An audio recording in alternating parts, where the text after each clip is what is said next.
Hello and welcome to another weekly update. A very happy new year. Welcome to 2018. This is the first weekly update of 2018. Kind of a quiet time, everyone kind of recovering after Christmas, and so I don't want to talk about too much. I don't want to give you too much to think about. I say a quiet one. I mean, that's probably not true if you're in the IT pro world right now. Kind of recording this a couple of days after the news about this security vulnerability affecting CPUs. I don't claim to fully understand it. I think I get the gist of it. I'm not sure that it's I don't think I have anything very useful to add to it apart from sorry if this gives you lots of work over the weekend. Sorry if it means some sleepless nights. Everyone else, I keep on top of your updates. It'll be interesting. So there's a couple of things I'm going to talk about in a minute. I might as well just say them now. I'll do everything out of order. It doesn't matter. The first is actually a tweet that Scott Hanselman did that I saw, which is it's kind of cool. It's the best kind of description of this, like explaining this meltdown problem, explaining it to someone who is non-technical. This works really well, and I really like it. It's I've linked to the tweet, but basically it's done as a conversation. So you know how we finish each other's sandwiches? No, sentences. But you guessed sandwiches, thinking that that's what I was going to say, and it was in your mind for an instant.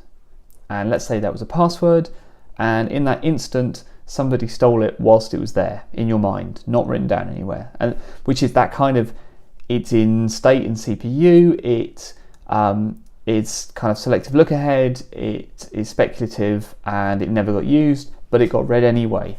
And if you don't understand anything about the architecture, you can see how that might be bad, right? So a nice non-technical little sentence that can be used to explain this stuff in kind of really broad terms to people who don't necessarily understand it. The only other angle on this that I thought was interesting was a blog post put out by the Microsoft Azure team, because actually things like this affect people like Azure and AWS in really big ways, because for a start they have an awful lot of CPUs, so their attack vector is quite high. They have a lot of things to patch suddenly, and it's going to take them some time, and they're going to do that, and that's true certainly in Azure's case. I imagine it's also true in all the other cloud providers' case. I haven't bothered to look. I'm assuming it is, but that's going to mean lots of restarted VMs. It's going to mean a wave of kind of issues.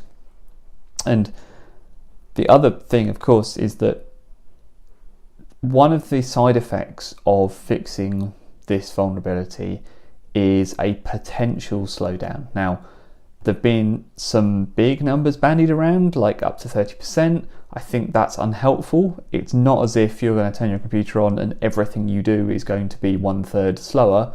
That is not what's happening. However, the reality is that I think overall things will be slower than they were.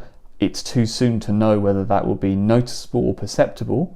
Where you might see it, though, is in VMs that you pay for by the compute hour. So because you're paying by the compute hour, everything is carved up into micro units and milliseconds, and you get charged on those.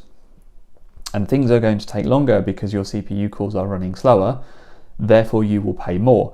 Now, whether or not you notice that in your billing is probably down to a myriad of different factors about what plan you're on, how much of your paid for CPU time you were actually using, how close you were to rolling over into a new bracket, and all these other things.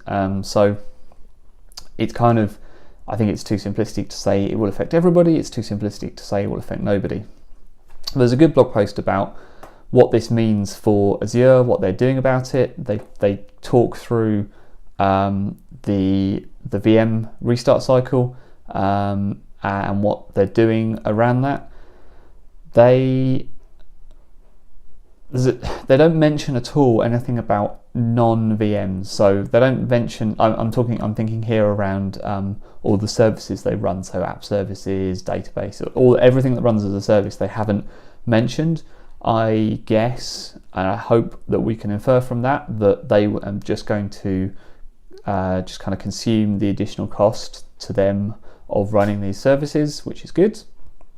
There's a bit right at the end of the blog post where they say the majority of Azure customers should not see a noticeable performance impact with this update. We've worked to optimize the CPU and disk I/O path and are not seeing noticeable performance impact after the fix has been applied. So that is good if you're running Azure VMs. It sounds like the way that those VMs are set up means that you are not going to be greatly impacted.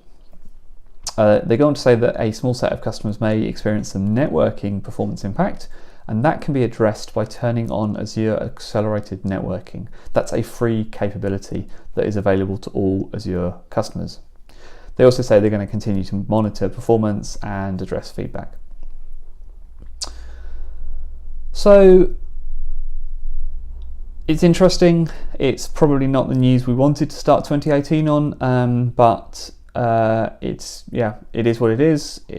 So it's good to see everybody reacting to it sensibly, and all the big vendors doing their thing to get security updates out. So just make sure everything is patched, and we'll all kind of get up. It's frustrating for those who spend their life in the development world and in the performance management world trying to make things faster and better at the micro level. Big companies where very small changes make big differences because of the scale and volume in which they're running. So it's frustrating for those guys, because if you've spent the last kind of couple of years getting microsecond improvements at a very, very small scale because your net gains there are very large, this stuff is really frustrating, and I'm sorry for those people. But there we go. So that's that news. That's kind of all I can really say on that, because I'm not an expert in that area.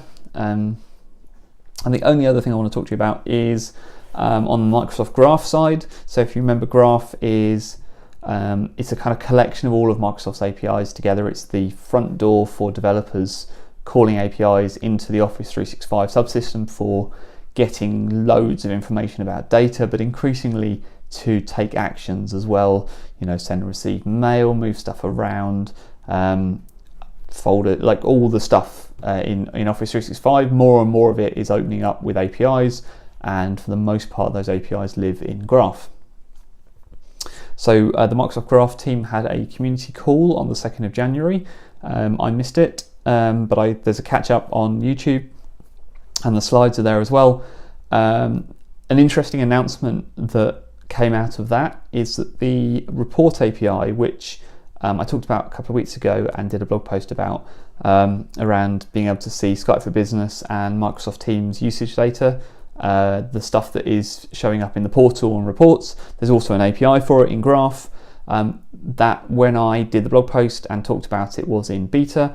Those API calls are now in version 1, so which is their GA arm, the non-beta section. So that's great news. That's moved pretty quickly actually, so that's really good to see.